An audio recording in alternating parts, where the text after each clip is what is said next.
Welcome. We are live from the Brick Room. The Brick Room. This is the Inlet podcast. I'm David Stiles. And I'm Charlie Carlson. Welcome to a place where ideas, culture, wisdom, and history of the Eastern Shore to flow and come ashore. Today, our guest, Mr. Phillip Smith. How are you, sir? Doing fine. Thank Doing you great. so much for being here. Yeah, my pleasure. The man, the myth, the legend. Yeah. So, your name has come up a lot It on has, this podcast. yeah, and in very strange, peculiar ways. I would say that as well. It is, and it's like we In would a have positive way. we would have conversations about Eastern Shore sports. We would have conversations about surfing. We would have conversations about NASA wallops. And your name keeps popping up. And so I remember multiple podcasts. I would look at Lucas and Charlie. I'm like, dude, we've got to get Phillip on him. here. We have got to get Phillip Today's on here. the day, ladies and gentlemen. You got it. So we apologize because we were going to have somebody else come on with you, but that just didn't work out because we didn't want you flying solo for your first time. But you know what, though? You're amongst friends, and we want you to feel comfortable and want you to feel happy and want you to be able just to speak freely. Yeah. So we actually started off a pretty good conversation already before we started recording, talking about Charlie's top three. Top three. And This month, top three. that's right. We're doing a different top three. So what was your top three? That Top again? three this month is supernatural creatures, aliens, ghosts, and Bigfoot. And you feel you're ranking those three that Bigfoot is your number one, but you keep bringing up about this Bear Island Bigfoot. Is there a story there that you want to dive into?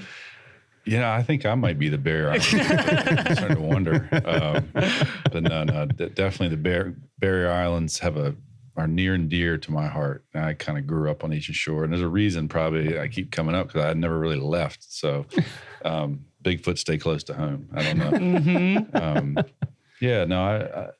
I love the Eastern Shore. It's a good place to be. And you and I have had conversations too about the Barrier Islands, and I know you've spent a lot of time out amongst each and every one of them. But you were talking to me recently about was it Cedar Island that had a plan that if you go on to like a GIS website, Yeah. What tell us about that? I think it's still there. I was telling you that I think if you went on AccuMap and looked at all the parcels, how you can see all the different Properties. property ownership. Yeah. At least at one point in time, you could see all the gridded parcels from Cedar Island, like back in the 60s-ish. I don't know, way back when they gridded it up, and you could see Atlantic and Pacific Avenue and all the ownership of all these parcels on Cedar Island. But where it was is now out in the ocean. The island's rolled back, and so I need to go look on AccuMap.com and see if it still shows. We could pull it up. Yeah. Yeah, we ought to pull it up and see if it still shows. If it doesn't, I'll find it and send it to check it out. Because I remember my dad talks about all the time how some of his waypoints that he would have for some of the GPS stuff would end up like way out in the ocean. Right there. Oh, is it touchscreen? Lucas is just quick on the draw. It's mind screen, man. You can control it with your mind.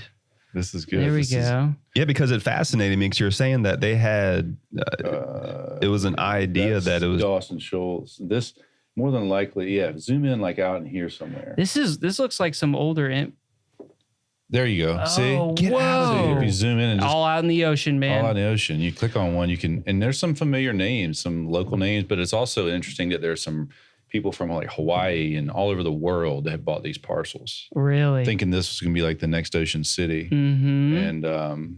And then along comes the Nature Conservancy, and I had an interesting tie to the Nature Conservancy. Growing up, I lived on Nickawampus Farm. Oh, you live there? I didn't know that. Yeah, my mom and dad were caretakers of this, like, I don't know how many 400 acre seaside Huge. farm. And it was owned by the Nature Conservancy, and it was used like once or twice a year by the president of Nature Conservancy at the time, Pat Noonan, who's this big time conservationist who started Conservation Fund, and he might have started the Nature Conservancy. I can't remember exact role in it, but he was high up in the Nature Conservancy. Is that any relation to Juliana? You said Noonan? Mm-hmm.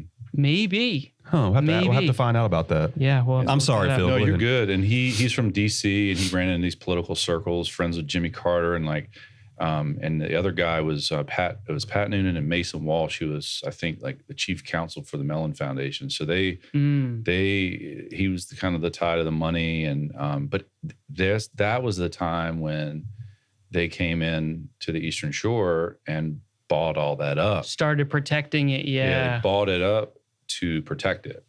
And so what's your take on that? I'm glad they did it. Yeah. I'm glad but they did it. we can't have all this beautiful commercialized Jersey Shore. Yeah. Right. Thank goodness. Thank goodness. Yeah. No, I don't know. I think it's good. I think if they hadn't, it'd been like everywhere else on the whole East Coast. So it keeps it unique. I mean, definitely. I mean, don't get me wrong. I'm a Chick-fil-A Target fan, but you can go across the bay to get that, right? Yeah, so exactly. It keeps it from being like everywhere else, and that's pretty cool. But they did that, and they bought all the barrier islands one way or the other, some directly, some indirectly, and for the purpose of having it, all conserved, and so they own the property that I grew up on. We were in this little teeny, like 900 square foot house, and we took care of their house and the grounds.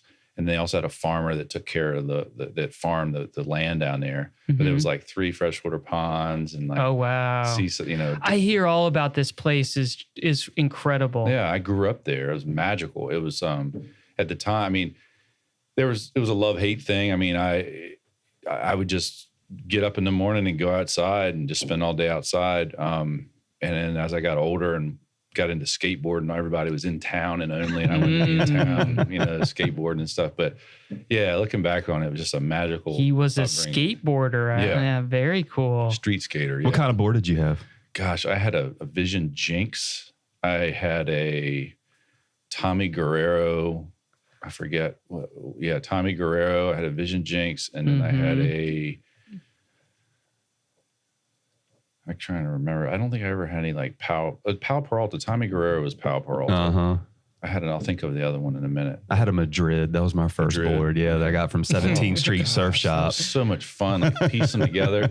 And then putting them all together. Yes. And like mounting the trucks and like getting the different wheels. That was fun. Were they the big wheels or were they the small wheels? It all depends on where you were skating. Yeah. A lot of the bigger wheels were street skating, right? Yep. Or is it vice versa?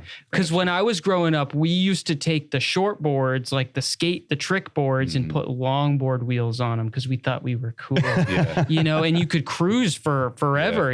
They were like street, skating. And that was fun. How were you on a half pipe? I was okay. There was a half pipe and only.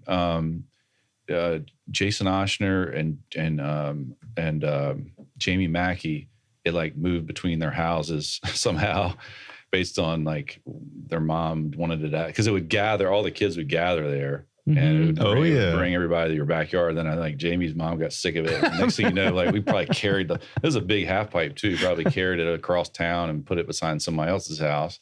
There was a quarter pipe across from like where Lynn Bundick's was in Only. There was in Accomack a nice quarter pipe behind the post office. Jeez, he's got all the spots. I believe there's more. And I haven't thought of this in 30 years, but like, there was there's a little hump in the sidewalk in Chariton that I liked. The hump in Cape Charles, you can go down that.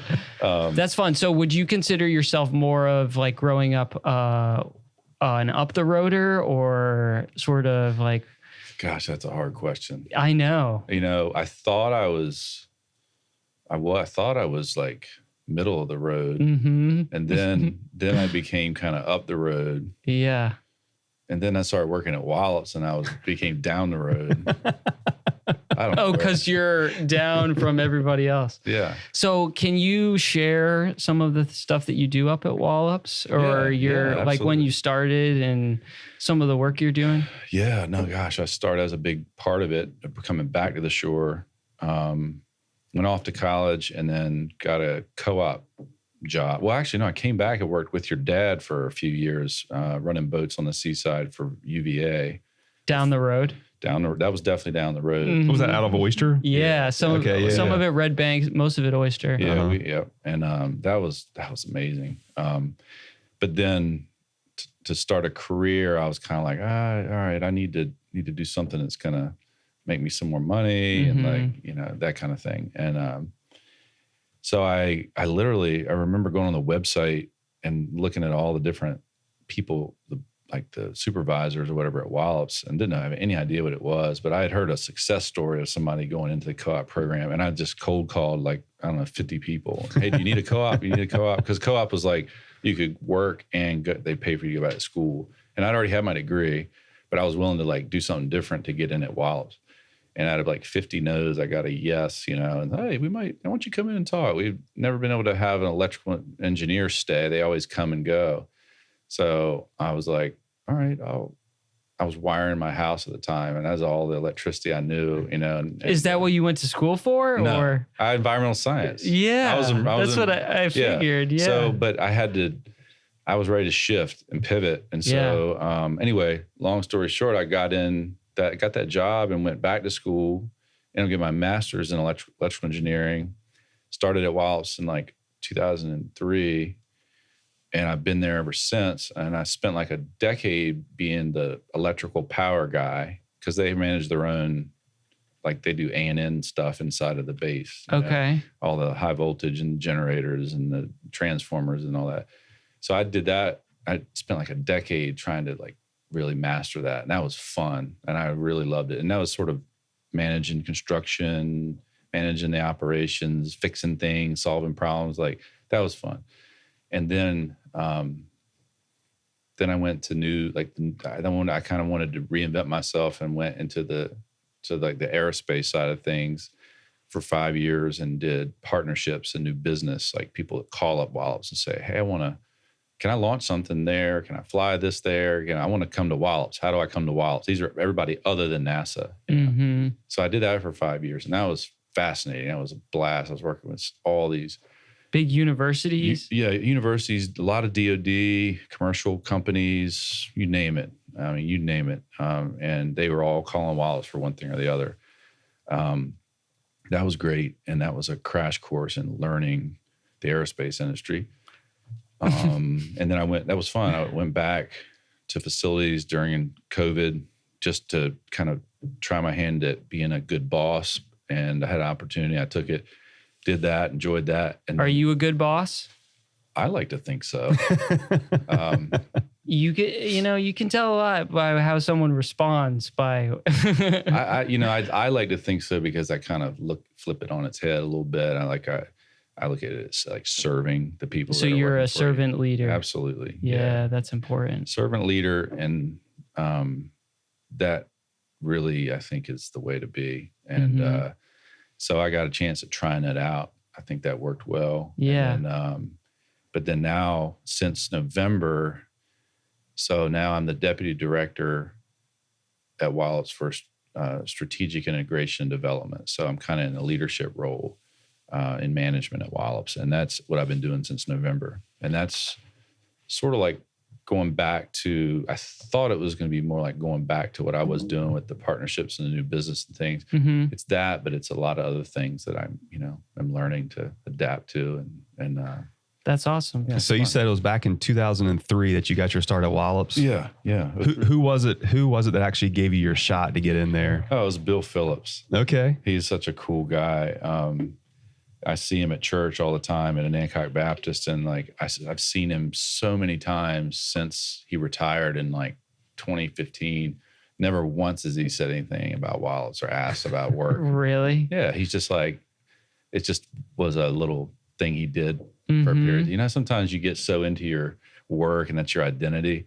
It just, to me, and I see that guy and like, he can separate that. Oh, he's just he's on to the next thing. Yeah, and it's so cool. That's a very hard to do, to flip that switch. Yep. What other people up at Wallops have had an impact in your career that you can go back and say, yeah, they really helped me here? Something like a mentor type. There's so many people. I'll tell you what impacted, or one of the first things that comes to mind is lunchtime basketball. Oh, sweet. That's a perk, a lesser known perk. They don't advertise. I'm sure for you were a first pick. I'm usually up there like a lottery pick. He's team captain, automatic, right? No, it's that's been kind of wild too. Like, because basketball's been a big part of my life, and being able to continue to play I'm 48, and like I've played pick-up full court basketball.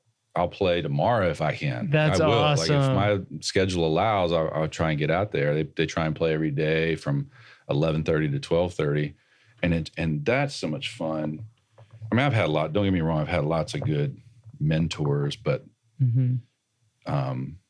the relationships that you form playing basketball, getting mad at each other. Oh, yeah. Much. Like, no. Oh, my bad. All right, cool. We're good. Yeah. Yeah.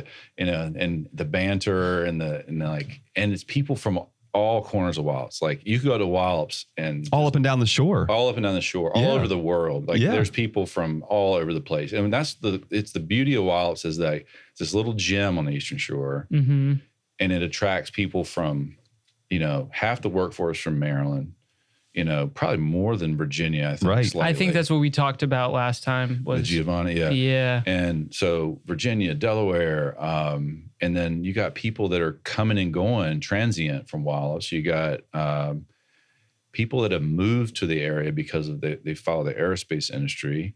And it's such a neat, I feel like it's kind of got a college feel where you like with a campus. Like it's a campus. There's a cafeteria, there's events, there's karaoke on Thursday nights. There's things to do, and you're doing them with these people that are all there because of Wallops. And so the basketball is a nice mix like that too. And you get to know people from all corners, all different activities at Wallops, and the games get real competitive. A lot of trash talking, and it's hilarious. It is so I never got to watch you as a player, but what would you say your style was? Were you a dirty player? Were you an honest player? I've seen, Leah and Miranda play. No, I was in 11, obviously. I was honest to a point. To a point. Until I was probably not as honest as my kids. I was honest is a weird thing. Like I was a very nice player. You had integrity. I had integrity until I didn't. Yeah. So can I tell a story? Yeah, of course. So I've seen a lot of Phil Smith playing basketball, and I can tell you that the same way he plays now is how he played back then. He will enter a game kind of trying to just assessing the situation. Right, trying to check out the vibe. He's trying to find a flow. He wants to feed his teammates. He wants to help because he wants to win. I mean, we're very competitive.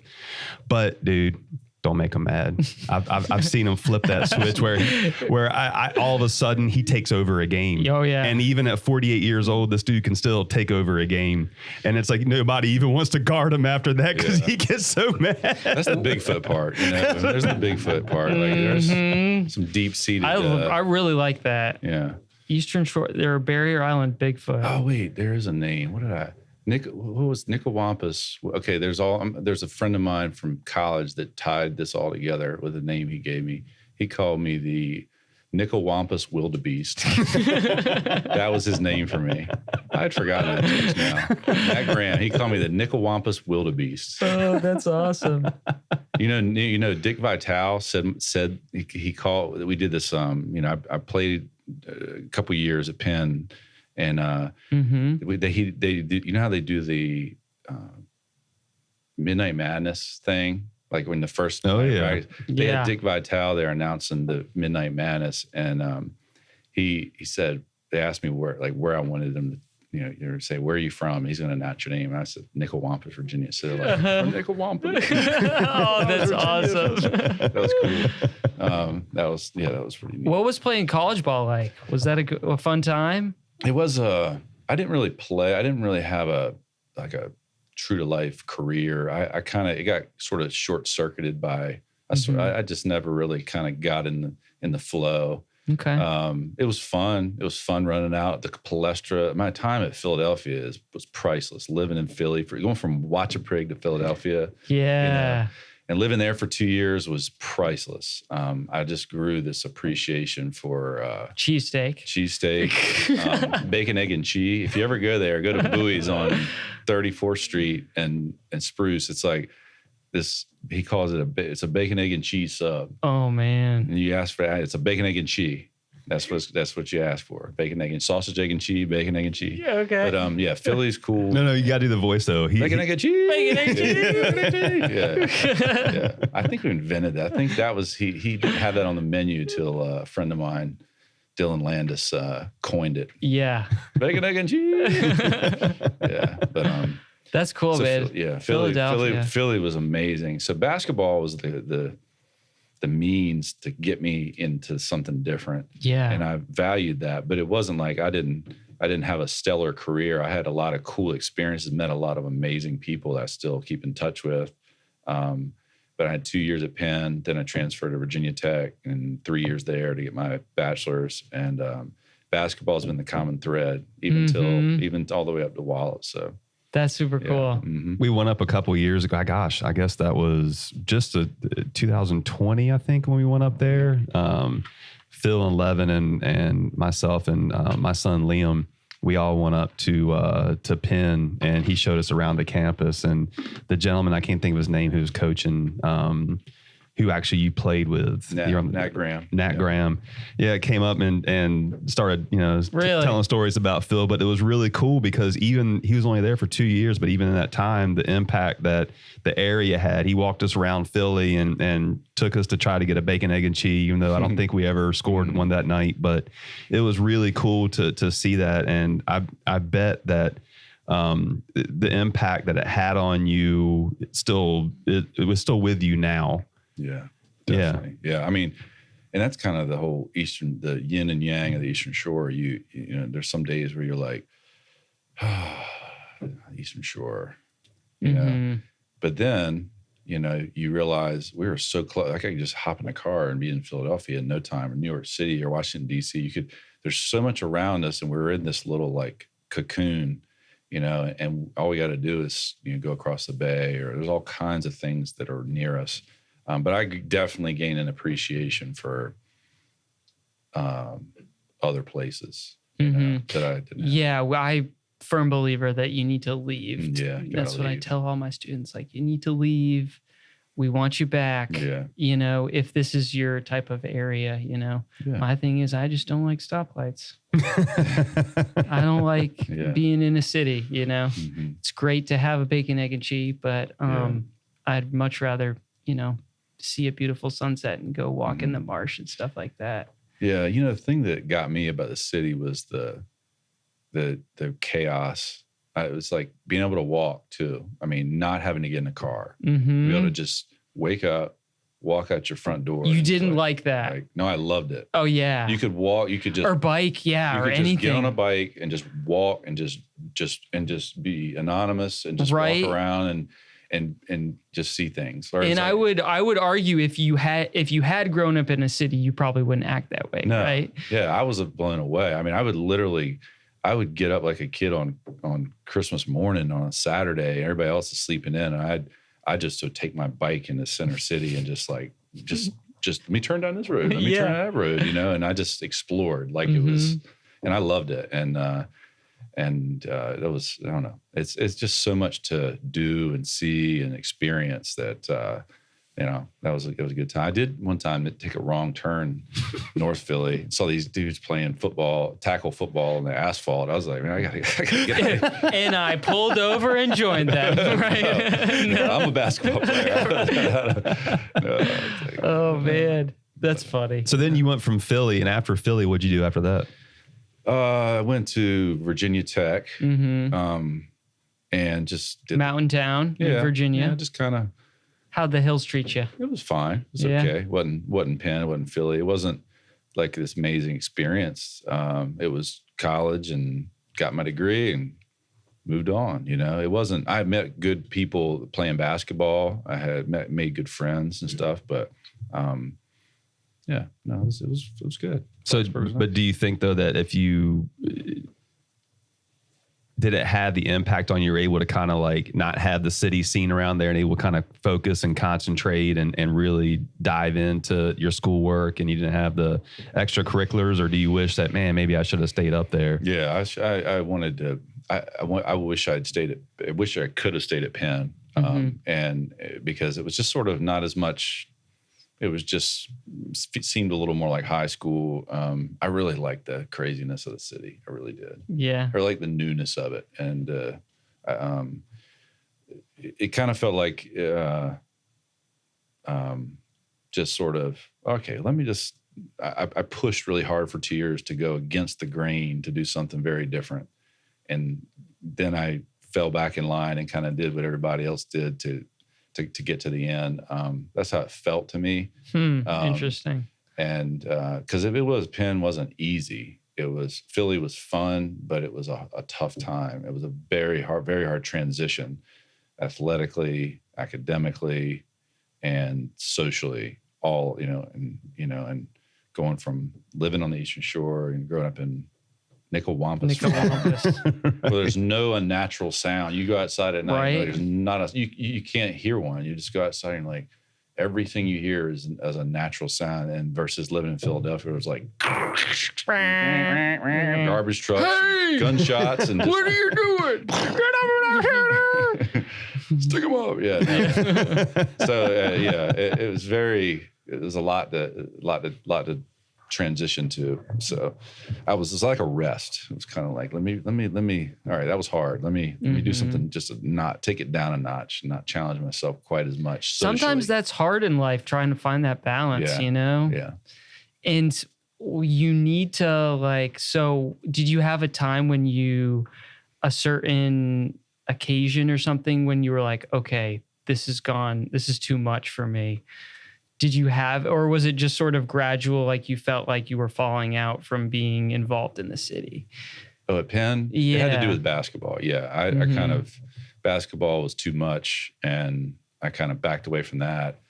And I was planning on staying at Penn, but I guess, I backed away from basketball. And then when I got the financial aid for the next year, that summer, I was like, I told everybody, I'll see y'all next year. And then when I got the financial aid and I got home, I was like, so I didn't go back. And so that's how that went. But it was basically basketball sort of tipped the scales. It was just it was too intense. I had some injuries, and it was just a lot. And I just had to punt on the basketball thing for a period of time. I walked on at Virginia Tech for 1 year, but it was just sounded like there was a couple of different things going on that led to that. Yeah, it was just a lot. It was all those challenges. That's what I mean. It was like social, emotional, physical, academic, like all that intensity, just sort of something had to give. I think sometimes those things are important in life. Well, it to go is, through. because I tried it. I tried to play college sports, and I did that successfully for 1 year, but I forgot to go to class. I just decided, you know what, football is more important than anything. So I just didn't even go to class, because it is such you need to have a good mentor, somebody really telling you, hey, if you're going to play college sports, you've got to expect this, and you need to set up this, and I did not have it. It is tough. It is very tough for a young 18-year-old. Is probably insane. It is, because you get up and you have practice in the morning, or you have some working out, something, lift weights, and you go to class, and then you have practice until after. Right. And then you're trying to, then you got a game that night, or you got to travel for a week and so I was just like, no, I'm just not going to go to class. I'm just going to go party and play football. And and so the kids that I coach and those that I see coming up now that have a shot at doing that really want to move to the next level and want to play college sports, man, I tell them right away, like, look, you got to make sure your priorities are straight. Yeah. And what are some advice that you could give to a lot of, even your children, or a lot of the ones that they have played ball with that look like they are going to the next level? What are some things that you can tell them that they need to be aware of? Oh, well, I think I think it's really hard to go from the Eastern Shore to a high level collegiate because of the competition surrounding us, because of the ever increasing gap, in resources, training, competition. When I did it, it was less of a gap, but it was still a gap. It was still going from,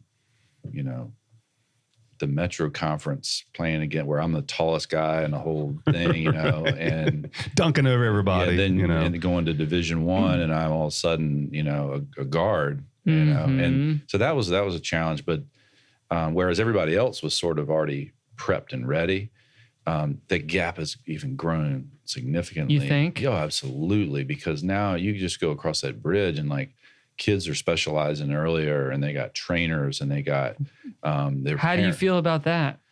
I'm not a big fan of it. I think kids should play multiple sports for as long as they get away with it. Yeah. But if you really, so here's my thing. My advice is that kids, it's okay to look at an interim step. Like my son went to Blue Ridge, which is a prep school. He reclassified essentially it was an interim step before college. It was Broadwater does an amazing job at preparing you academically, but he was interested in collegiate athletics. And so for him, going there and prepping, whether it's reclassifying and doing another year of high school, or whether there's some schools that are post-grad, prepping for, and then getting that Graham. It was the guy from Penn who said, "Phillip never thought about prepping." And I'm like, "Prepping? What do you mean?" He's like, prep school. I'm like, "It goes to a prep school at Broadwater." And he's like, no, for sports or for, and it turned out to be more than just sports. Sometimes you think okay, it also, there's an emotional piece, a growing up piece to all that, and being ready for college. Because that's what it is. You're pretty much living a college lifestyle already. A college lifestyle. Yeah, away from home, right, away from mom and dad, on your own. And so that interim step, I think, is something that some Eastern Shore kids should consider. And the nice thing is there's more options than ever for that interim step. It could be reclassifying like Levin did. It could be going to a lower level collegiate program with being open to transferring up later now that you can transfer. Yeah. It could be going to a post-grad year and graduating high school on the shore and then doing a year or two. I've seen. Interesting. That's cool. Yeah. There's a guy, Keon Voiles from he didn't graduate Northampton. He graduated from maybe Snow Hill or somewhere up in Maryland. And he did that. He graduated and then he did a post-grad year. And then he ended up going to a lower level school. I forget where he went. He bounced around a few times and he ended up with a great career in Marshall. He's probably playing pro right now somewhere. Wow. But the point is I think that the days of thinking of, for Ace Custis, somebody like Ace Custis, like an NBA talent, okay, yeah, you go straight to college. Right. Yeah. But for other people who are less superhero, it's smart to think think setting yourself up in that way, because it is a it's huge gap. It is more than it is. If your kids grew up in Hampton Roads and you kept up with all that and they were training and they were playing and they were doing all that stuff, it wouldn't be like that. But here, it's a thing, and it's two sides to it. It's good and bad. I think it's good, but as long as you recognize it, it's good, because that way you're not pouring all your resources and pushing your kid into one sport right out the bat. You let them explore, but then you recognize if they do want to specialize, you might have to do something else. Yeah. That's all. And to encourage that, and not to look down upon that, and because it is so hard for an 18-year-old to go out into the world on their own, but then you throw this sport or you throw this other thing that you're trying to do, and it can weigh on them quickly, and it hits you upside your face, and you don't even know, because you're so wrapped up in the day-to-day that you don't even realize that you're failing in other areas. And it's really important for the parents to understand that too, because the parents are the one that I've seen that are really pushing this stuff on their children. That's my problem. Yeah. Is the adults mess it up. The adults saying you got to play soccer every year, all year. Fall behind if you don't. And that's upsetting, because there is a high level of competition, in these cities, because there are more people, right? Statistically speaking, you're going to have more superheroes. And I wish that we didn't, is one trend that I'm seeing the Eastern Shore accepting is this one sport athlete sort of thing. Well, you have to just keep a level, a straight mind when it comes to this kind of stuff. You know, I was reading recently about do you know how many Major League Baseball players there have ever been? Do y'all know that? No. So a normal Major League stadium seats about 40,000, 42,000 on average, let's say. Okay. The number of Major League Baseball players wouldn't even fill one stadium. It's only like 33,000 total. Total? And this goes back to the 1800s because baseball has been around since like the 1860s. Professional Cincinnati Reds were one of the very first professional franchises. I think it was like 1869 or something like that. I don't remember exactly. Okay. But people need to understand that look, your child may be really good at being a baseball player and they could become this very, very good baseball player, but that chance is so minuscule. 33,000 out of the millions of kids. Baseball was the American pastime, and it, in some walks of life, it still is. But to only have 33,000 playing, and so that's how hard it is to get to a professional sport. And you mentioned Ace Custis a while ago about how special he was to be able to go from high school to college and play for I think he was drafted by the Mavericks and played in the league for a while. He actually was playing over in Japan when I was in Korea, and he and I kept in touch. It was a really good league. Like that was a really high level league. Right. And so, just parents need to understand that look, you need to encourage your child, help your child out as much as possible, but also to know that you need to prepare them for other things in life and need to make sure that child's aware that, hey, after sports, you can have a beautiful life doing other things. Yeah, continue your learning, which is what you went through. I want to do something different, and to be hungry. And that, I think, is something that you can find through sports, is find that drive, find that ambition, but you should always have something to back you up. Yeah, that's right. That's right. And so when you actually decided that, hey, look, basketball is not the way I wanted to go, then what other things did you lean on then to kind of fill that void or to actually push on and keep on going? Yeah, I didn't have, that was maybe I focused too much on basketball. Looking back on it, basketball was my identity to that point. So when you took that away, I kind of was reeling for a little while. Oh, yeah. All right, now what? Which is a cool place to be if you accept that. Yeah, I wish. Right. Yeah, that was very hard for me because I didn't accept that at first. But yeah, go ahead. It's hard to accept. Well, it's dangerous too. Like when you get when every decision you've made up until that point is because of your sport, or I'm not going to do this, or I'm not going to do that, or I'm not going to do it. I'm not going to do what the crowd's doing. And then you don't have that. You're kind of like, that was an anchor for me that when I didn't have it, after that I was, just kind of finding my way in the dark for a little while. And so it can also be, it is good to have that identity. And when you lose it, it can be dangerous. And like back to what you've said this a couple of times about having a mentor, that I think is something I didn't necessarily have. I think as far as sports and college period, they do a lot better job now of sort of pairing you with someone that kind of keeps tabs on you. But back then, you're kind of on your own. Good luck. And so that's important to be able to have somebody that you can check in with and be like, it can help guide you through it, So, but yeah, no, it was good to have to figure out who I was without basketball.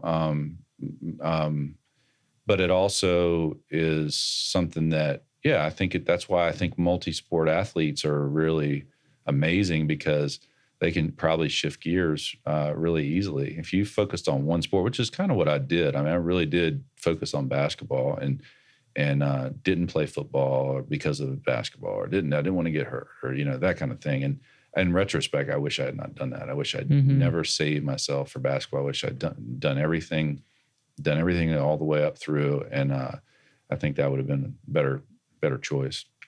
Gotcha.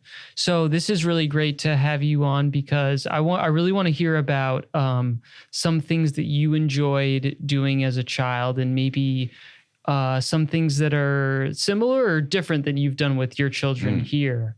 Some things you look forward to in the summer. We've talked about the Watch Break Carnival or other little silly stories, going out on the boat or going to the sandbar.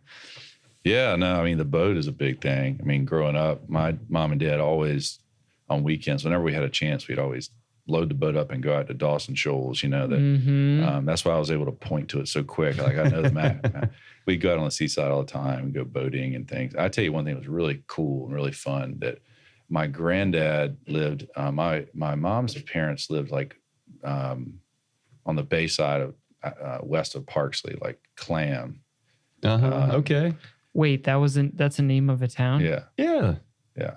You never heard of Clam? I've never heard of Clam. So you're definitely down You there. know, We have an oyster. You have to have a clam. You gotta have a good. Definitely Well, down I just went to Upshur Neck for the first time in my life. You never up your neck? I went to. I was just trying to do. Ted Shockley was saying you ought to just ride around. You'll find some really cool spots. So I'm gonna. So I See, rode Ted, he took your advice. There you go. I rode into Quimby and I was like, yeah, I'll take a right. And then I ended up. Awesome. There was a golf course, like somebody's private 3-par golf course, Yeah. I guess, is down there. There's a whole private campground I didn't know about. And it was like, I was looking on the map and then the map went out and I was like, sweet, this is awesome. On the I have no fringe. idea where I am. Yeah, go do that. Now, you want some back roads riding. Yeah. Go when you look at the geography of the Eastern Shore and see how the Bayside from Parksley north up through like Hallwood and Mears and that's some Hopeton. Hopeton, yeah. You go up that way.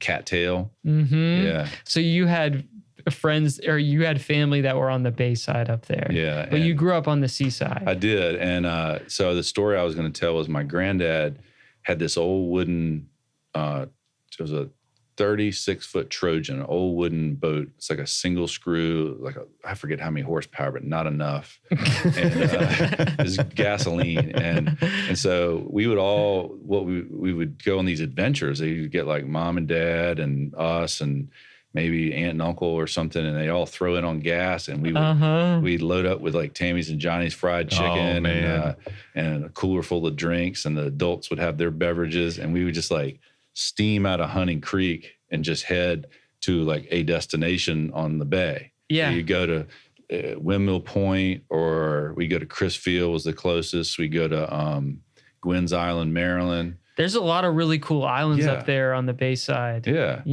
And we would literally go to some other port and we would tie up, and maybe the adults might get like a hotel room, and they'd leave me on this hot boat, just a sweltering heat, and lay in there. You had fried chicken, man. Coca-Cola. Dude, fried chicken on the wall. Oh. Especially Tammy and It's Johnny's. magical on the Yeah. water. It'll heal a lot of ailments. Peanut butter and jelly and fried chicken, man. Yeah. Maybe some Gatorade. Yeah. Oh, yeah. Good stuff. So that's awesome. And you were able to share that with your kids as well? No, not yet. But like, that was a cool memory that I have of just like doing these little, Beverly Hillbillies trips around the bay. That's really cool. It was fun. And my kids, we like to go out in the boat. My son, I would spend all day today. We were kind of getting the little aluminum boat ready, and as soon as we shoved it off, like, he's gone. He's gone. I remember it was a couple summers ago. I was out on the boat, and Levin is, he's, how tall is he? Like, he's 6'11". Yeah. So you can tell, like, and I'm like looking on the water. Is that Levin right there? And yeah, he's out there fishing, speckled trout fishing. Yeah, he loves it. And the girls, same thing. They like to be pulled behind the boat. So I'm trying to find an affordable. Everybody out there knows I'm looking for like a used wake foil setup. The ones with the hydrofoil. Yeah. I think my girls this summer are like, if I can find that to pull them behind the boat, that would be epic, because you can let go of the rope and just surf and still go. Yeah. So I think that's going to be the thing this summer, if I can get my hands on one. That'll be fun. But they like getting pulled behind the boat, and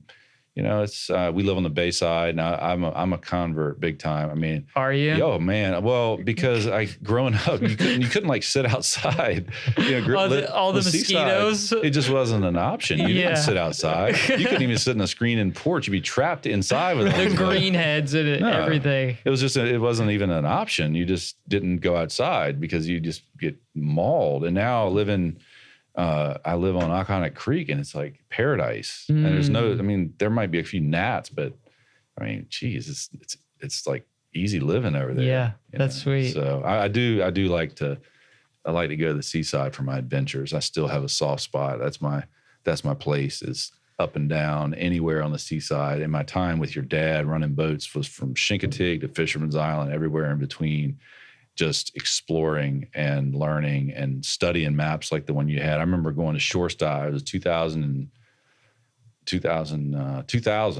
I remember going to shortstop in Assawattucks. I had just been hired by, I think I did an internship with Barry True at the Nature Conservancy. Nice. We should get him on here too. Yeah, definitely. That would be sweet. And then I went to work for your dad with the UVA, and then both jobs required like knowing the seaside and taking people around. I remember going to shortstop in Assawattucks and getting like a fold out ad cut map.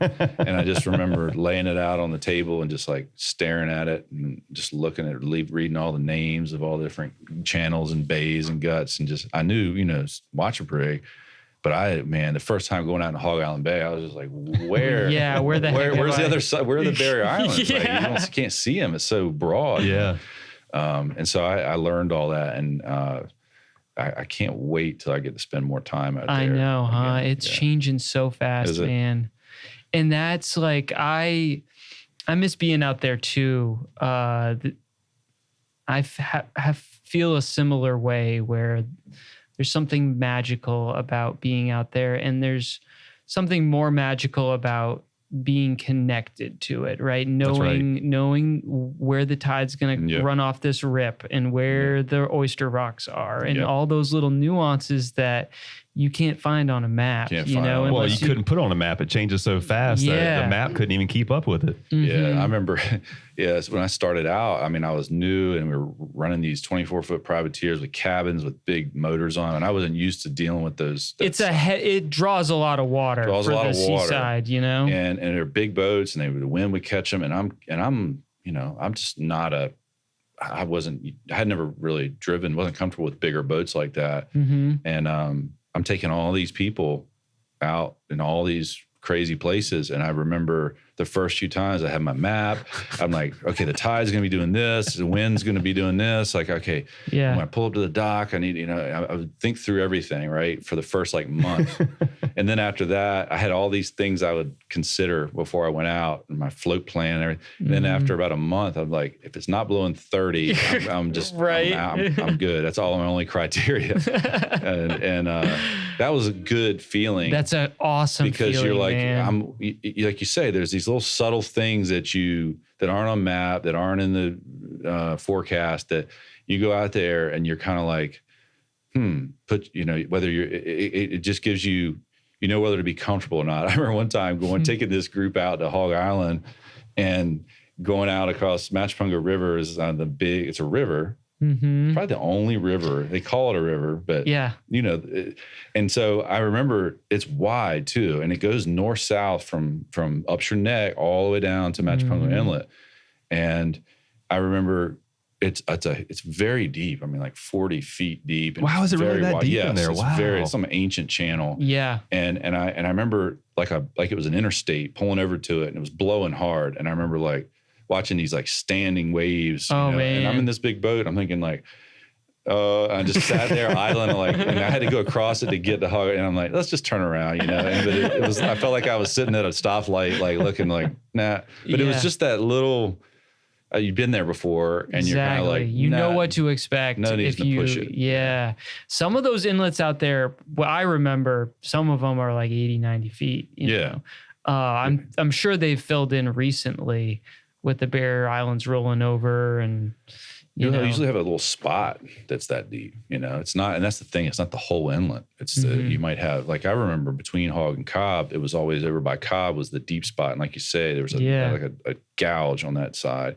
And I remember I was helping this guy, George Ortel from ODU, who had this, he was mapping the surface currents. So he laminated these fluorescent pieces of paperboard, and we would go lay them out, and they would just kind of curl up and lay in the top 2 or 3 feet of water, and you just would follow them around and record their location as they move throughout the tide cycle.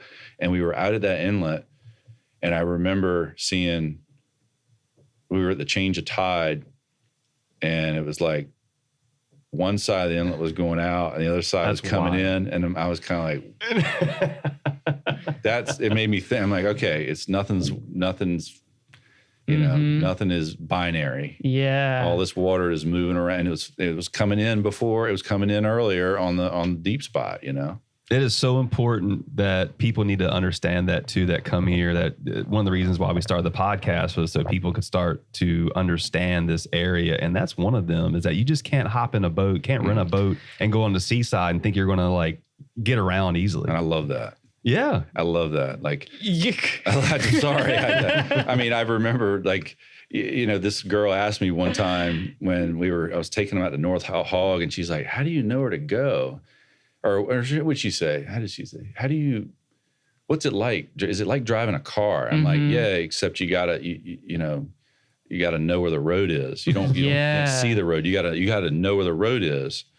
And she's just like, oh, okay. But it's true. It's like I always have this thought sometimes, you know, you go out there at a dead low tide and you see how expansive it is. And you're like, okay, I can't go there. I can't go there. You see, that's just the best tide. A few little teeny spots that are out, and you look like all this is open real estate, and you see these people that are following the map, like zigzagging between you know.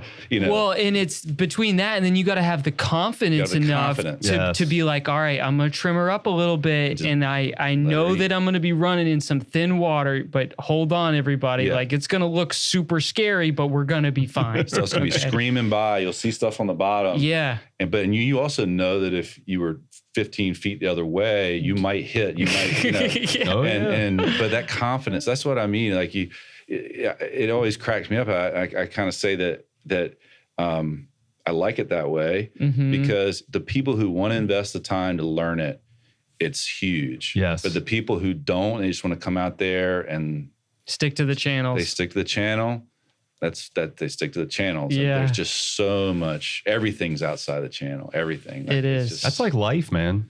You can stick to Great the channel all you want, but everything else is outside of that. Wow, that is, and all the experiences out here. That's deep. And you need to get out. So we're going to have to use that, Phil. That's it. You just said it. Case closed. Because it is in part of, I remember like, there's always places like, oh, it's over there where you got to take these really strange, and like you have to almost be with somebody that knows the area. Right. Otherwise, you're going to get stuck. Yes. Right. You have to accept that. And once you get over that, as long as you got your poles, you know, you can get out and push, you know, it's not a big deal. You're not going to die. You know, you're not. I don't know, but you got to be careful when you jump out to push, because if you don't have good shoes on, those oyster rocks are going to tear you up. They'll slice you up. They'll slice you up. There's a lot of analogies here, you know, and how do you think the people knew how to make it across that bar?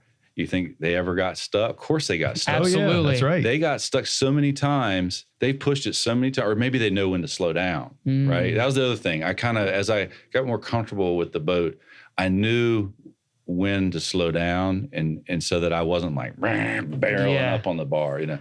And you know when to back off a little bit when you know when it's a little uncertain. But your dad, man, like I one of the first times, I think we were South Bay or somewhere, we were behind Ship Shoal in Myrtle, and there was this. That's a sketchy area. And there's this one gut that connects. There's all this labyrinth of creeks behind Ship Shoal. Or maybe it's Myrtle. It's to get from the north, whatever. What's that inlet? North Myrtle. It's Little Inlet or Big Inlet. Yeah. And then the one south end of Myrtle is. I think Big Inlet. To get from one end to the other through the creek behind Myrtle, there's this one stretch of like 50 yards, and it's probably barely wide enough for your prop. Gosh. And your dad took me through, like, all right, we got to get down to. It's this, right? It's this tide, this wind, right? We got to. Literally, you got reeds, you got grass. The boat's plowing grass, and your prop is, it must have been a man-made, it's like a straight shot. You I can think see I know it. where you're talking about. And your dad's like, hold on. It's not even wide enough for the boat. Yeah, I'll show you. It's down south You go all the way somewhere. down to the south. And It's Myrtle. to connect. let's see, where's Myrtle? The Smith Beach. Okay, there's Myrtle. Yeah, it's right in. Zoom in here to get. Let's see. Yeah. Maybe it's that. It might be that right crazy. there. Is that or? I mean, it's a crazy network. Hold And Pan Yeah. up a little bit. Pan up a little bit. that whole Myrtle Island's changing so much, man. Yeah, I can't see it at the moment, but it's a wild run that Charlie's dad took me through, and I just pictured like the channel being just enough like a Just enough for your the prop. Yeah. And anyway, but the point is you also, you've either been told it by somebody else verbally or somebody showed it to you, or you've like tried to push it yourself and like, hey, I see that spot over there. Look, if I could connect this from this inlet to this, it'd be a lot quicker ride if I can make it through that one little spot. This is super cool. The Earth Engine time lapse of Yeah, that's island. where we That's off always of went to the Watchaprig. beach. that's Cedar. Yeah, this right here is Dawson Shoals, and this is Look at Cedar just disappear. And it started coming back. yeah, And this is until 2020. that is really cool. Oh man, it's crazy, man. Have you ever been out there to Dawson? Dawson's a cool place. Yeah. I hadn't gone Pretty out neat. there, and it was a couple springs ago. We went out there and we caught red drum off of there, and it was so crazy because the sand. You can see Pelican Island. wallops. They used to and- call that Pelican. I think Pelican Island. Acetic's growing. See, people used to go to the beach there, Mm-hmm. and it was kind of a security thing because they eventually connected to wallops. And Well, this is a big thing for wallops, right? Is keeping the beach wide enough, man. Yeah. Like, Oh yeah. Yeah. beach renourishment and all that. Constantly. Like, ooh, it's yeah, tough. it is. It is tough. And wallops, I think if you look here, see the old inlet there between wallops and Asselwoman, see how that goes away. It's still that way. It's still, you could just, wallops and Asselwoman are connected. But there it was. If you go back to the 90s, you can see that. The actual Yeah. inlet. Yeah. Well, and I think that happens with North Carolina a lot. The look at inlets. Yeah, look at that. 1984. So now it's all one contiguous island. And the NASA owns Wallops, and Asselwoman is owned by Fish and Wildlife, maybe. Mm-hmm. Mm-hmm. But yeah. So, Smith Island, are you directly related to the Smith that it is named after? Not that I know of. Not Because that I know of. has your family been on the shore for a while? Oh, the Smith wasn't. Yeah. So my family, the Smith came from Georgia, Okay. Oh, came to Jamestown, went south, and then my dad's dad came back to the Eastern Shore. that's cool. My mom's, my grandmother. So your family was at Jamestown. Yeah, pretty much all four sides, like all four corners of my Mm-hmm. Your whatever you call it, genealogy. my grandmother was a bird, and then my Was a bird. not a literal bird. What do you mean a bird? A seagull. Yeah, she didn't squawk. Yeah, she did kind of squawk. No, she was also like 4'9", 4'10". Yeah, I didn't get my Wow. height from her. Yeah. Yeah, no, but she was a short bird, and no, her last name was Bird, and my Oh, I gotcha. Yeah, Okay. BYRD. Gotcha. yeah, Okay. BYRD, and my which is a same kind of thing, came across the pond to the peninsula, and then my mom's, she's Thorns and Justice. And it's Okay. all Okay. just, yeah. Yeah, because my grandmother grew up on Hog Island. She was a Bowen and from Hog Island, and my family, the Stileses, actually came up north in the late 1600s and eventually worked their way down this way. So we came in from the northern area. I've always wanted to ask you that. I've known you for so long, and I don't think we've ever even talked about that. Yeah, no, I don't know who Smith is. Who is Smith Island named after? Is it a John Smith thing? Is it? Yeah. I think so. Yeah, I don't think he didn't have any kids, supposedly, John Smith. So I can't claim him otherwise.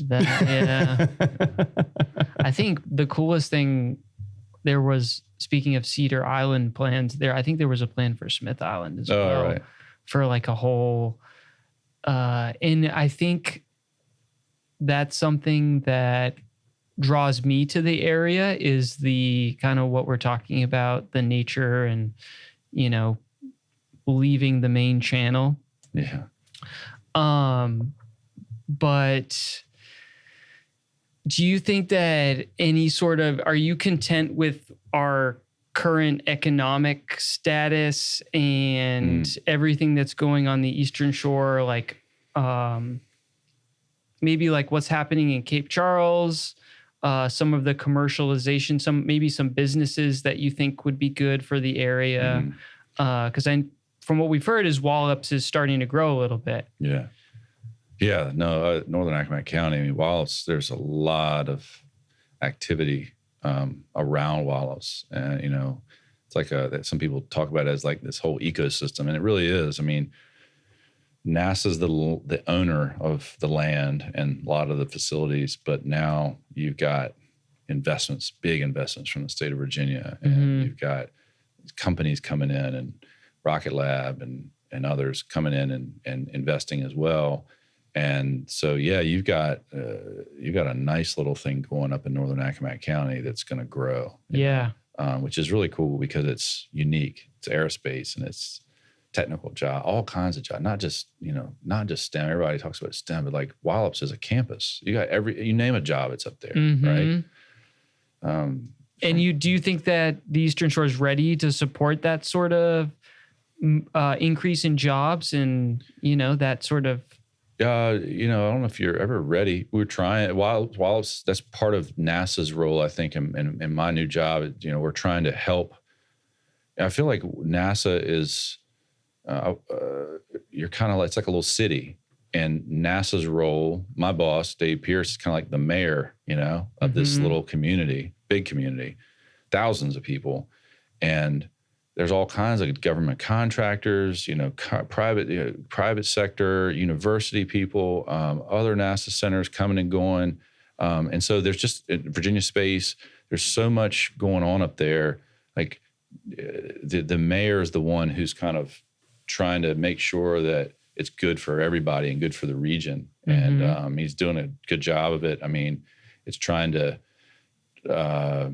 I know one big thing right now. I think speaking of Mayor Ted Shockley, Mayor Shockley, I think he mentioned wastewater being a thing up there. Yeah. And he mentioned, and I know childcare or wastewater are always the two things that come up, because people want to move here and work here, but there's no childcare. And then to support the development on Accomack County, wastewater, dealing with the waste is a thing. And so, but we have plans for that. I mean, you've seen Hampton Roads Sanitation District move in all around the Eastern Shore and connect people's homes to the various wastewater treatment plants. And there's a similar effort ongoing up at Wallops. NASA has a plant and trying to get people access, get the region access to the capacity that we have up there, which will be a big, big help.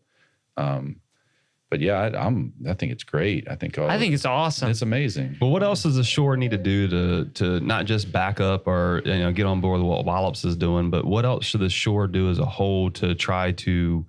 We want to keep things quaint, but we also too want to move into the 21st century. It's a fine balance. What are some of the things that you think or see that is needed outside of that really could help this area? Yeah.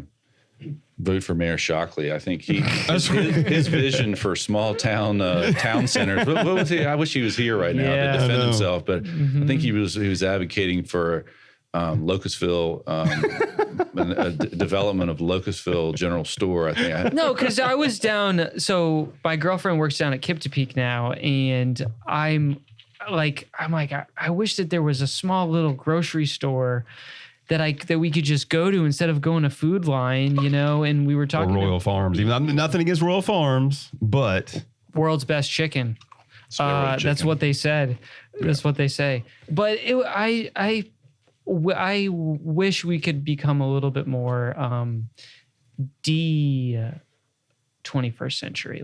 You know. Well, but to do that though, we've got to accept that we need to help out the small business owners and not really, because we can take, like Kristen Willis was on here last week, and being able to set up a company, a small family owned run company, and not these bigger entities coming in, which have helped in other areas. But I get back to Ted talking about the gas stations and stuff and growing up and things like that. We need to get back to that. We do. I mean, I think about down Iconic Neck, there was the Red Drum Grocery or Red Drum Cafe. The Red Drum Market. The Puppy Drum Market. Puppy Drum. Yeah. That was in Jamesville. Or I'm talking about in Jamesville. Yeah. Is that, did you ever go there? Yeah. It was amazing. Oh my goodness. And it's out of business. And then what was the store? The store in Wardtown. It's for sale. What was that store in Wardtown that everybody used to go to? Madeline's. Madeline's. Yes, that was another one. Madeline's was another big one too. They had some of the best chicken salad I've ever had. Cranberries. Pizza night. They would like make these homemade pizzas. And they used to smoke barbecue out there, man. And it was perfect because it was like you're going out to Silver Beach. It's this little market, you know, because some of these necks here are pretty big, you know. Yes, they are. To get from one side of the creek to the other, you could swim 10 minutes versus, you know, half an hour, 45 minutes. I like, I mean, we do need little markets and things like that. I don't know how to do that. I bet Ted, we got to get Ted just Shockley ask on AI here. how to do it. No, ask Ted Shockley. He'll tell you. He's got a vision for that. Yeah, you're right. He does, but it's also too. It's trying to get the people that live here to support those too. And besides running out to Walmart to grab something, go to one of these little stores and actually pick up. You know, you may spend $3 or $4 more, but you're helping out somebody who's local, somebody else who's trying to make it. That's a good point. That's a really good point. Like the lady here on Iconic Neck, right when you turn off 13, it has all the produce. Oh, that's the best spot. Sometimes you just blow by and you don't even think about it. You're just so, busy with your day, and you're like, I gotta get a food line, But there's a lot of little places where you can. The hidden gems. Yeah, hidden gems. Yeah. On the back road somewhere. Locustville General Store used to be that was a gem. If you were underage. Where'd you go when you were a kid? That's right. Where'd you go when you were a kid to get candy or get a soda or something like that? Oh man, that's good. What's it called? Southern State. It was in Melfa, where the Vance's Appliances is. Okay, yeah. And it was a fertilizer feed and seed place. What was it called? Economy Feed and Seed. And you could go and get like bubble gum. Nice. There's like seed for corn seed, all kind of different seeds, and then there's like a bin for candy and soda and stuff. Probably had all kinds of chemicals on it. Fertilizer. Yeah, Economy Feed and Seed. Yeah, the place to go. But Locustville General Store, that was a spot. Yeah, that was an interesting spot. A lot of business was done there. It was you'd go in there, and it was just an interesting crowd in Locustville General Store. You'd buy a 6-pack and only be one missing, but you're 16, so you're like, I can't complain. I can't. Man. What was the scene like here on the Eastern Shore when you were growing up as a teen? What was that like? What did you like to do for fun? One thing that comes to mind, basketball related. Me, Jerome Nottingham, Manir Moore, Malachi Wise. Oh man, there's some names. These are all Northampton guys. Keith Manuel, Jerron Jones. We would all pack in Jerome's car. Jerome had a car. None of the rest of us really did. And we'd all scrounge coins to pay for the gas, and we would literally ride the back roads looking for. We would like, if you saw somebody hooping in the backyard, you'd like honk at them. You go by, you hit certain spots you'd hit. There'd be the church and only was one, and we would just go scouting out for basketball games. And, that's cool. Pick up games. There was a Greater Shed in Nassauatix that we'd always circle back there and play some games inside the Greater Shed. So we would rove around the shore from one end to the other looking for basketball games. That's fun. That was fun. I remember Cape Charles had a basketball. It was where the old school was. They had a basketball court, and they converted it into a tennis court or a pickle. It was a skateboard park for a while. Was it really? Yeah. Okay.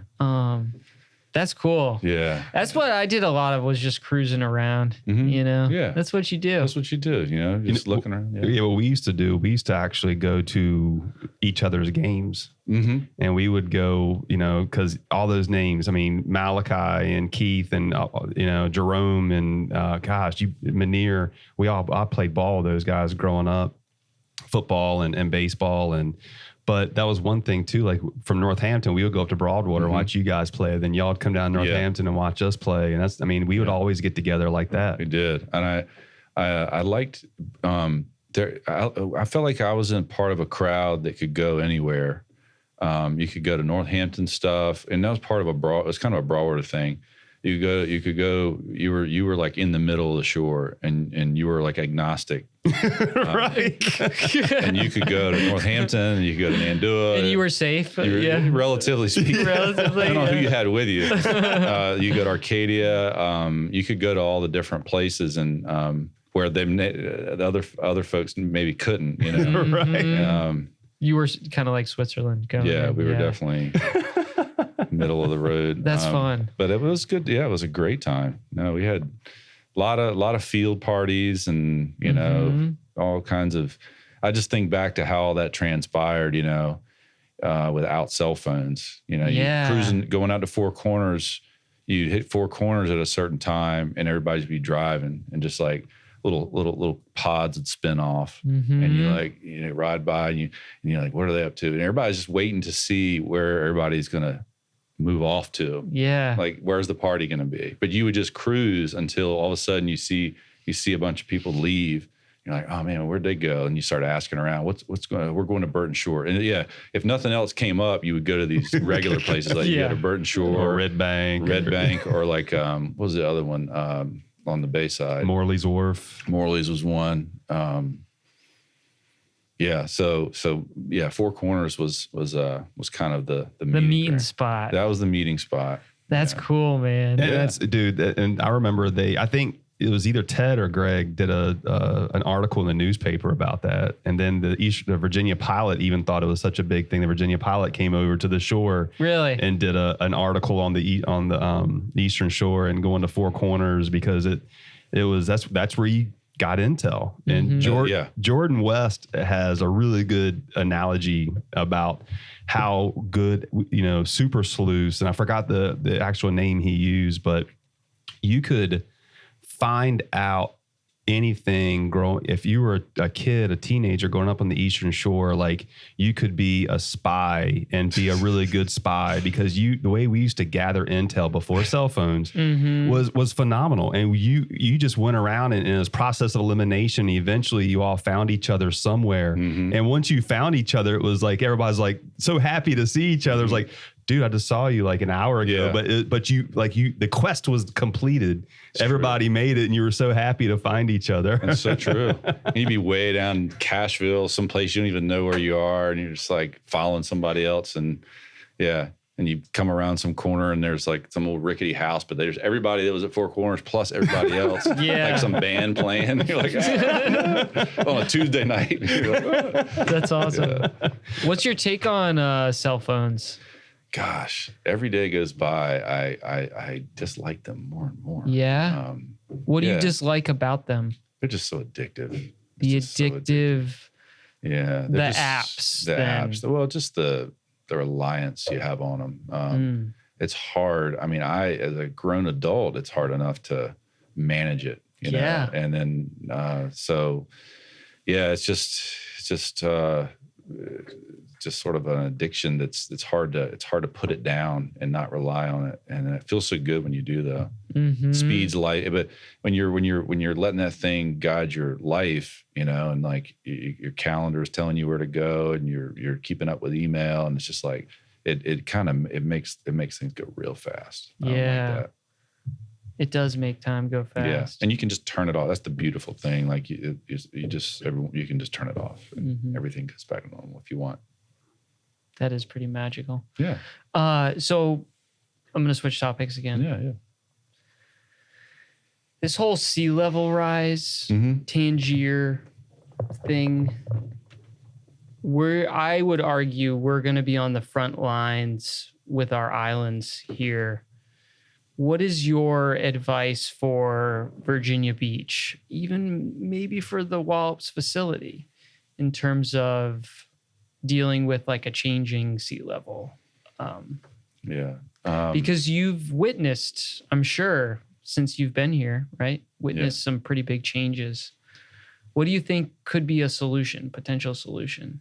Yeah, I guess I feel like I've witnessed. I don't know if I've witnessed big changes. I feel like I've witnessed.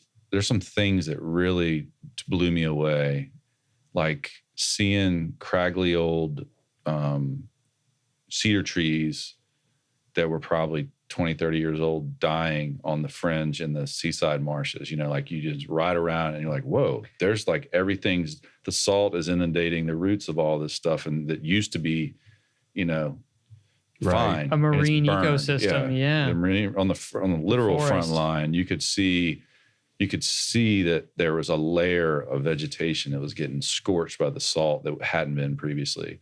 And that was mind blowing. It was just like a whole, you could ride the whole marsh and see like this, it was almost like a contour line. And so that kind of blew me away. But I also, feel like, that's a small change, and then it makes a big difference. At Wallops, we got to do everything we can to, like, when we build now on Wallops Island, everything is built on piers, pylons. You may not realize it, but I've always wanted to do a 3D model of what's under the ground at Wallops. That would be cool. Because everything is supported, is pile supported, is precast concrete piles from Bayshore Concrete. Every significant structure out there is literally like a oil rig, but you don't see the rig, right? It's all underground. I'm talking like 100-foot piles driven to refusal. There's no structural integrity of the soil. It's not soil like we have on the mainland. It's like an artificial bedrock. Yeah, well, it's muck for a long ways too. And so every structure on Wallops Island, like you build a house or a building on the Eastern Shore, you dig all the organics out and you get down to undisturbed soil, and you want to make sure it's nice and compacted. Settle it out, yeah. And then you build your foundation there. Well, out on Wallops Island or any of the Barrier Islands, they're literally floating. All these structures are floating. The foundations are the how do I say this? Instead of being built on top of something, they're held up by the friction along the length of those piles. Gotcha. That's what supports them. So every single significant building that's been built on Wallops Island or any launch pad since probably the 90s is on precast concrete piles, 100-foot long, 16-foot square piles. Wow. So it's not going anywhere. It's not going anywhere. And so I guess where I was going with that is some things that we're building now, we started building them with the cap above the surface so that water can flow under it, and so you kind of have that idea of because I think that was one of the reasons why my dad left was some of the decisions that were made for dock placement and all that. But yeah, it's interesting. For me, it was to see that huge shell wall on Wreck Island just disappear. It's gone. I haven't been out there, but that was like it was like a 6-foot wall of oyster shells. It was like 2003. I remember being out there, and then it was just, and I think it's going to get really expensive for some of these cities. Virginia Beach, I see it all the time. Chicks Beach, they're renourishing the beach, putting more sand. That's tens of millions of dollars, right? And like, what's the future? What's the fate of that? I don't. It's a tough one. I don't think we know. Do you remember the Assateague? How big the sand dunes were there? I remember, like as a kid, having to walk. They're always working on them too. The sand dunes, and I came back from being gone for 12 years, and I remember the first time I went up to Assateague in like 2007 or 2008, and they were all gone. And these things were massive sand dunes too. When we were kids, and I remember talking about this with your dad about Myrtle the same way. That, you know, in the probably 80s, I mean, at Assateague, you literally, the stairs went up at least 20 feet. Yeah. And there was a little perch at the top because you'd sit up there and you could see the surf, you could see everything going on the beach, and then you went back down. And he said there was huge dunes at Myrtle, you know, back in the day too. And now you go out there and it's just nothing. It's just flat. Yeah. Where did it go? Where did it go? And what does, you know, we're blessed because we have these barrier islands that are, you know, reducing storm energy and wave impacts and all of XYZ. But Virginia Beach, you know, they're right on the front lines of, you know, storm surge and all that. So I don't know. It's something that I've thought about for a long time. It's a tough one. And particularly people on the seaside that have houses that are now dealing with, or farms that are dealing with saltwater intrusion in their wells or something like that. And I think it's something that we as a community need to, you know, be able to help others out and find some sort of a solution, and definitely plan for it. Yeah. What do you think would be a solution? See, the thing that's going to get these areas is going to be, it's not going to be the long-term sea level rise. It's going to be these storms, right? That we haven't had a really bad storm here. It's been a long time. 1933 was like the really bad one, right? Yeah. And we've had several that Isabel, you know, 91. Gloria was bad. Gloria, that was 90s, right? 86. Or was that 80? Yeah, late 80s or mid 80s. Yeah. 89 was 80, that was a perfect storm, right? Gloria I'm not sure. Hugo, was it Hugo in 89? But Hugo, maybe Gloria was 86. But it's going to be those storms where they're like, oh no, you know, everything up to 17th Street is flooded, you know, and then it's going to be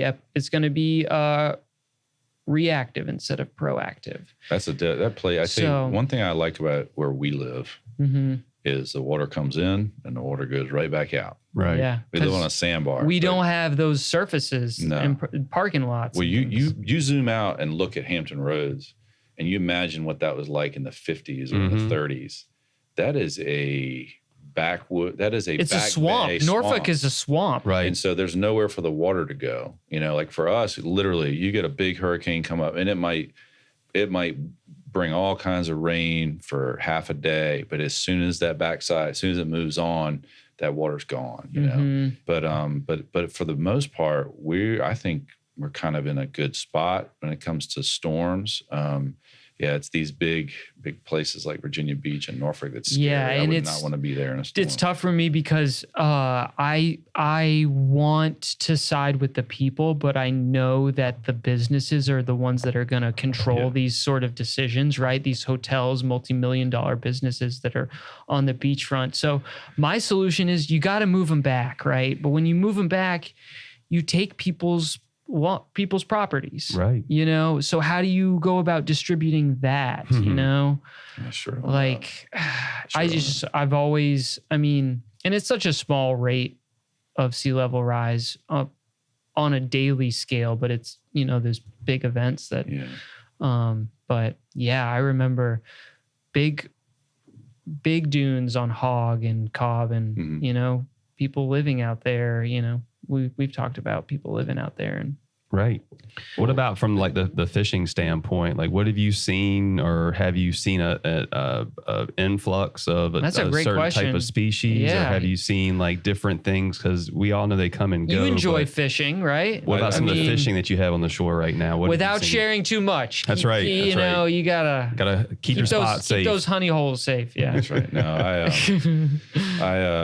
I like thinking about fishing. I don't seem to have a lot of time to do it here lately, but no, I think the idea of definitely things seem different than when I was a kid. That's kind of cool. You like that? Yeah. I mean, catching speckled trout versus bluefish and is kind of, I don't know. It seemed like it used to be speckled trout. I mean, it used to be bluefish and rock and maybe some gray trout. And now it's different. Now, it just seems like there's more variety now. Well, I think the gray trout are coming back. Are they? Okay. Yeah, I know. Like I was catching a bunch at Silver Beach last summer, and I think it might have something to do with omega and maybe limiting their harvests and things like that. But yeah, I heard there were really big gray trout here. Yeah, I've heard that too. It was before my time, but I've heard stories of that where there was lots of them and really big ones. I mean, I remember. Here's a interesting fact. I used to clean a lot of fish. I've cleaned a lot of fish, a lot more than I've caught, for sure. Because I worked at Edward Seafood for many years. I didn't know that. And so I can slice it and dice it any way you want it. Head on down the back, 3 What was your favorite fish to clean? This might be the top 3. This is easy, man. Speckled Anybody trout. who knows the worst fish to clean, Flounder. head on down the back with croaker. Croakers. Yeah. Worst fish to clean. Head on down the back, leave the head on. I might give a couple scraps from behind the.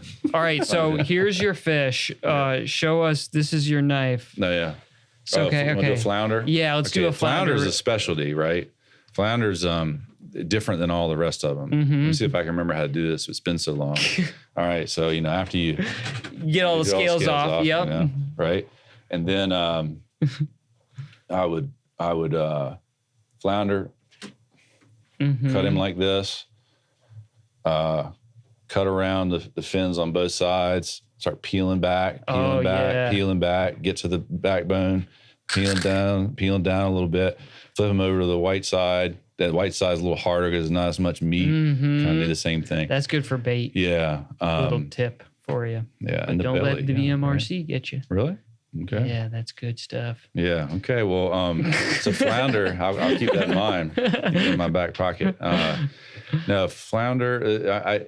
It's some of the cleaning big gray trout. Like so, Tony Edwards would every once in a while he'd bring like a really nice big fish that we wouldn't sell. Like it was just rarity. We would treasure it. Yeah, you treasure. He'd bring like this big old gray trout with this big belly and just like lay full it out. of roe, probably. Yeah. Full of roe, and the gray trout didn't have as many scales. They're pretty easy to and he would always clean them himself. He wouldn't let me touch it. Really? Yeah. If he had like a big shark or like a big gray trout or something nice, he'd always take his time with that. But he gave me these ladies would come in and get like I'll take 30 spot, head on down the back.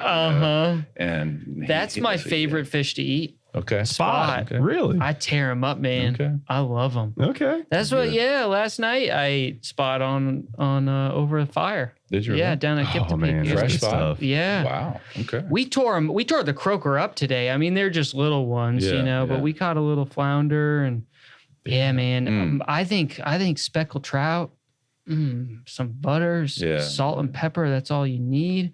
A little broil in there, 20 minutes.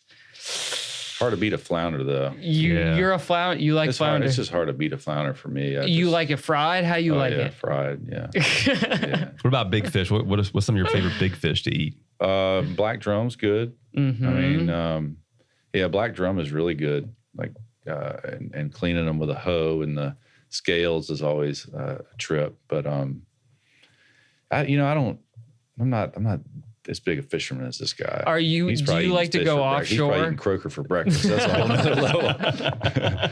That's a whole nother spot with his Wheaties, It's like, that's the Eastern Shoreman right there. Dude, I had to. I remember growing up that, my father was a waterman and gill netter was his biggest thing. And like, if I didn't eat the fish that he brought, I wouldn't eat. Really? Oh yeah. So what's your least favorite fish? You were like, oh, bluefish. Bluefish. Yeah, can we all agree on that? Or I know some people that are like, bluefish it's amazing. The oils are how? How? It's good if you what do you call it? You smoke it. It's good. If you do that with it and make it like jerky, it's good. Otherwise, it's hard. It's hard. And I was forced to eat it sometimes, and I was like, man, it's no fun.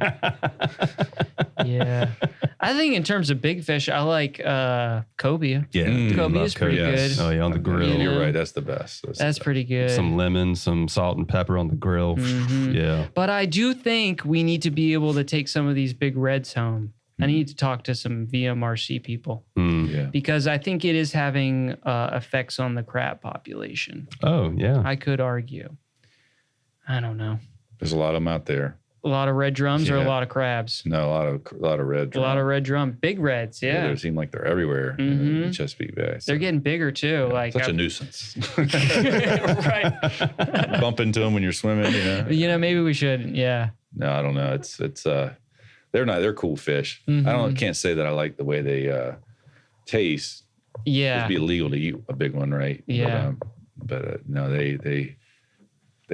a good fish. And the best eaten ones are the ones in the slot. The slot size, man. Yeah, those are so good. Well, and it's tough because cleaning them, you got to go through the rib bones. If you're taking those rib bones out, you got to break through them to clean them, and that's tough, man. Versus a trout, you just slice it right on. Oh man, so good. Nothing like a good sharp knife when you're cleaning fish. That's awesome. I didn't expect we would be talking about cleaning fish, but I do love this conversation. Well, it's just it just shows you that the Eastern Shore, how unique it is, and I loved a while ago when you were talking about Tony Edwards, and I could picture that him slowly lifting this fish out. Oh yeah, and being because like and don't touch it, Phillip. Don't get any ideas. Right. I got this one, and there's a reason for that. I'm the boss. Right, and there's a reason for that. Is that when you see something like that, that's prized, and that's like it's so like much. You can hear the angels going. Oh. And something that has so much more meat than a tiny little spot, that's going to be like, he's got to be so perfect. And right. But that's how the people of the Eastern Shore are, though. And they take that pride and they take that love into everything they do. And when something, a rarity comes out and a rarity happens, it's like you want to make sure that you appreciate and love that and give it its just. It's just dessert or whatever is due when taking care of something like that. And that's, we've talked on here a few times about trying to grow the pipeline on the Eastern Shore. And I keep going back to wallops and everything that's going on up there, but there's why I think it's such an urge or need to grow everything that we do here is with the local population and keeping the local population here, because we all take pride and love in everything that we do. And are there any organizations out there on the Eastern Shore now where you see that are like trying to do that, or you see anything that's happening on the shore that people are coming in and because they see that, I want to help the people of the Eastern Shore do this because they take pride in everything they do? I mean, when you're hiring people at Wallops to work at Wallops, it's Are you a part of the hiring process? Yeah. I mean, I have been. I am not actively right now. Okay. I'm not in the job I'm in now, but it's when you're in that seat and you're doing interviews and you're, when you, you're putting out these NASA jobs that go out to the world, to the internet, and you get all kinds of resumes, but the people, it's just a fact. The people that live on the shore, want to be on the shore, understand how cool it is to live on the shore and work for NASA at Wallops and be part of the aerospace industry. They feel like they won the lottery and they have a different enthusiasm. That's right. Than some person who's already in the aerospace sector and they're just looking to maybe move from Florida or for California to the Eastern Shore to kind of follow maybe the job, a career goal. So when you get somebody that is local or wants to be local, they don't have to be local. Somebody that wants to live on the shore and be part of the East Shore community and really values it for what it is just, they just excel. They will do anything. Case in point. Yeah, they'll do anything to make it work, and they really are invested, and it's pretty cool. So you see that when you're in the hiring process, because other folks, the other side of that is you hire somebody that's very well qualified, and the person comes. This happens all the time. They move to the Eastern Shore, they rent somewhere for a little while. Maybe their spouse doesn't come with them, their family doesn't come with them. They haven't bought in. They're scouting it out, and they stay for a little while, and next thing you know, a few months go by, and my wife wants to know where the Starbucks is. Goodness. But you get the idea that people just, it's not their thing. It's not their. They look around and like, what is here? There's nothing here, and then they leave, and that happens a lot. So. Well, that's what's so cool about Chincoteague and Cape Charles and why they're thriving is because you have people that have opened up businesses, and most of them are from the shore, and they take pride in that. And it's been really cool that they have been able to ride the wave of this growth from the tourism sector and are being very successful, but they love it and they take pride in it, and they want these towns to thrive. And that's one thing that I just wish people would realize even more, that, if you just take the time and put the love and care into it, and you're able to grow something like that. But we can do it here on the shore. We see it every single day. Yeah. There's a few people I can think of, a handful of people that like had these professional, good jobs at Wallops, and then they just spun off and did something themselves. And were very successful. Like I think Sandy Pony Donuts is one of them that comes to mind. She worked at Wallops and then just was like, I'm going to go do this, and I think she's done really well with that. The coffee place, didn't that guy work at Wallops? Brendan Kettner was he was a security guard at Wallops for years. Yeah. That's crazy. Multiple examples of people that kind of leave a good thing, take a risk, and do something really good for themselves and the community. Yeah. So. That's awesome, man. Well, it's been great, getting to know, because I know the little stories about you and my dad and the little interactions that we have at the Broadwater softball games and things like that. But getting to know you as a kid and growing up has been really cool. And it seems like you definitely were challenged with a few things, and you pursued, right? And you're constantly challenging yourself with new jobs. And I wanted to say that I really appreciate that about, having you here as a community member on the Eastern Shore. Thank you for that. Is a great role model, My pleasure. So we have to ask you before we break, who would you like to see on here? Who are some people, and I want to give this to Charlie just in case we got our fish fillet down. Yeah, you got the fish fillet. I mean, I think you need to you gotta get some watermen on here. I was thinking, Dave and I were talking the other day about Robert Bridges would be a good one. Okay. Robert Bridges used to work on the water, and he has some stories from that. I didn't know you worked on the water. He's a Renaissance. What did he do? Clams or oyster? He's a Red Sox Renaissance man. Oh, I thought you said he's a Red Sox man, because I do think he likes the Red Sox. He does like the Red Sox. He like Ted Shockley. He's a Renaissance man, though. He kind of does a little. He's just finishing up another degree, I think. Yeah, he just graduated from UVA with a degree in art history. Yeah. While he's running the RBW design build, and now he's working at Wallops. Yeah.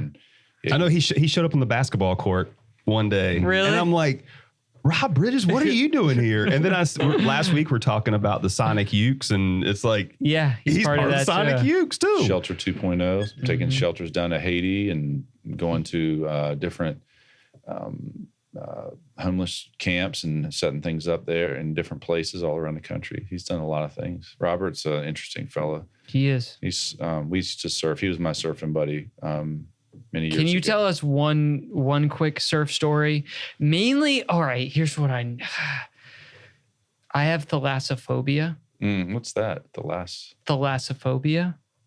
I am a marine science instructor, and I'm scared of deep ocean waters. Yeah. Like open water. Yeah, me too. I don't do that, right? I don't either. You get me going, in wading out, picking some oysters up. All right, maybe get up to here, and I start thinking, but anything over 20 feet, I start freaking out. And it's because I respect some of the things that I've caught on the seaside. No doubt. Some of the sharks. And how do you get over that as a surf? Do you have any shark stories or like super close calls? No close calls, but I mean, I've had some stories. The one involves Robert. Robert? Yeah, we were doing some island hopping. The waves were swell was small, so we were on the outside of the Bear Islands. I think we'd gone out of Machipongo Inlet and we went south, and we were just kind of scouting it out from the backside of the waves, we would anchor up and paddle in and things like that. And it was small. It was like, a couple feet, and it was just like a summer day, I think. And on the way back north, we'd gone all the way down the south end of Cobb, on the way back up to the north end of Hall, come back in Machipongo Inlet. There was like a bar that almost touches the beach and there's a big slough that runs right through there. And there was a wave that was breaking right on that bar. And we anchored up, and we were just kind of like putting sunscreen on and like eating a sandwich. And we were just kind of both like watching the waves break. And it was like from here to, like 20, 30 feet away. And we were just watching the waves break on this bar. And we weren't saying anything. And then both of us at the same time, I'm glad we both saw it, because all of a sudden this big jack fin comes up. And then about like 3 feet behind it, you see the top of the tail fin. Oh, and no. And you can just see this thing sauntering through between us and where we were going to paddle to. And we're both watching it. And I kind of was like, well, that's a big dolphin, And do you see that dolphin? He goes, I see that. I see it. And then we're still watching it. And right as we're watching it, the thing goes and just boils, but turns back on something that swam in front of it and creates this huge boil and then just disappears. And we were just kind of like both put our boards back. Okay, we're going down. Not today. No, because I feel like the surfer mentality is that they're there. You just turn the other way, right? I talk to Leah about surfing all the time. And, but I will never forget speckled trout fishing. And I was standing up on that skiff and just looking out, reading the water, right? It was low tide. So we were stranded out, secret spot. We weren't getting back at low tide. That's the only hint I'll give. And there's this shark that same thing, can see and he comes and swims right by. It must have been like an 8-foot shark. It was crazy. Yeah. And I was like, no, I'm not even like running seine nets in this water, And then that is scary. I definitely am scared. Definitely scared of sharks. I mean, I respect them and I know they're there, and I've seen them surfing. You see them kind of go by, and you kind of like look around, like, all right, do I turn and paddle in? It's a long paddle in. That's the tough part about surfing the seaside is you're like, you got to take a boat out there. You better have somebody else with you, otherwise that's just kind of silly. Yeah. But then even there, like you're dedicated to it. Which of the islands do you think had the best break? There's some guys from Chincoteague from up the road have been going to Gargatha Inlet. It's filled in outside of the inlet now between south end of Aswellman and north end of Metomkin. And so there's all kinds of bars out there outside, kind of like not Dawson Shoals is pretty discreet and circular, but this is just sort of filled in. It's like delta outside in the ocean, and I think there's some really good long rides to be had out there. I haven't done it with them, but they go by boat sometimes when there's a good swell. People have been surfing wallops a lot in the last decade, because it kind of holds up when it's too big for acetate. Wallops is set in from acetate, and so it can take a little bit more of a swell without really getting crazy. Yeah. That's another cool thing about Wallops is that you know guys will go and they'll go out and surf in the morning, and then go to work, hit the office for the day, Play and then, basketball at lunch. Yeah. That is pretty cool. Yeah. So there's that, and I think I'm trying to think of Robert Bridges. We've done some stuff where we messed around, like towing each other into between Smith and Fisherman's. Used to be a bar in the middle, and messed around just like near Skidmore and Raccoon. Well, no, out in the between, right in the inlet between Smith and Fisherman's. Man, that's where I caught that white shark once. Yeah, I think I heard that story. Yeah.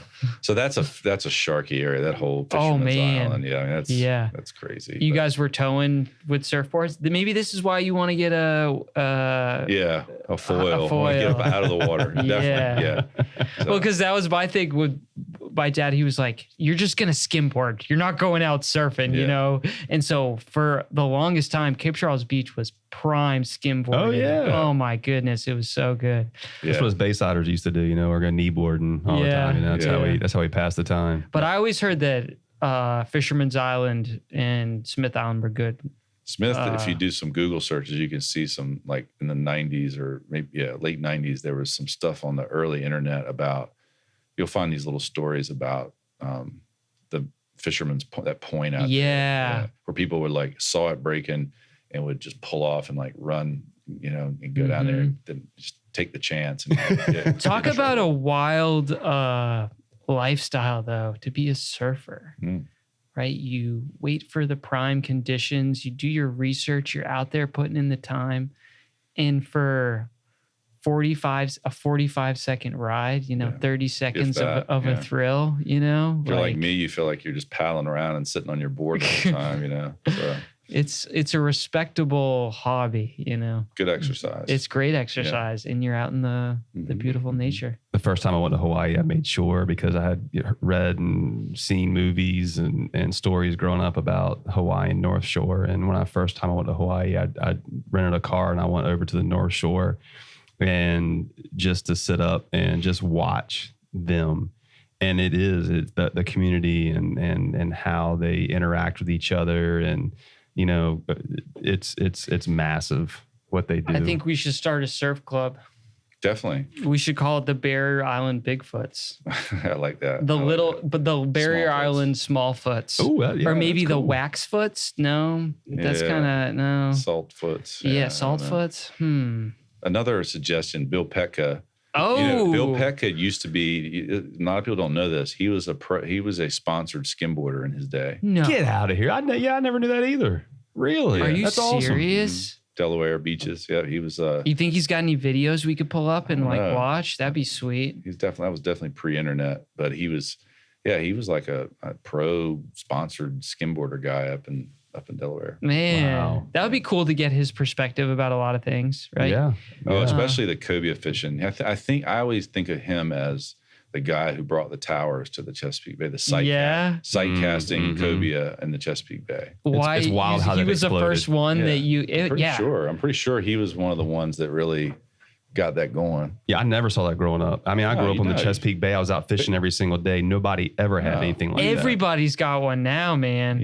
That's the thing. I even up until the early 2000s, I mean, we would just go you'd buy a block of chum and you just sit with cut bait. Yeah, dude, we would follow the cobia birds. If I saw the cobia birds out of the water, it's like go to the different channel markers. Yeah, I mean that's how we did it. But I see some of the makeshift things out there, like dudes with ladders. They're hilarious. Yeah, they got like a store-bought 10-foot ladder up on top of there. I mean, there's some upsetting stories though of folks that have brought towers out and then several people are up there and then it gets top heavy and then you got to write it back up because it's over and the Coast Guard can't because it's not built the correct way. Yeah.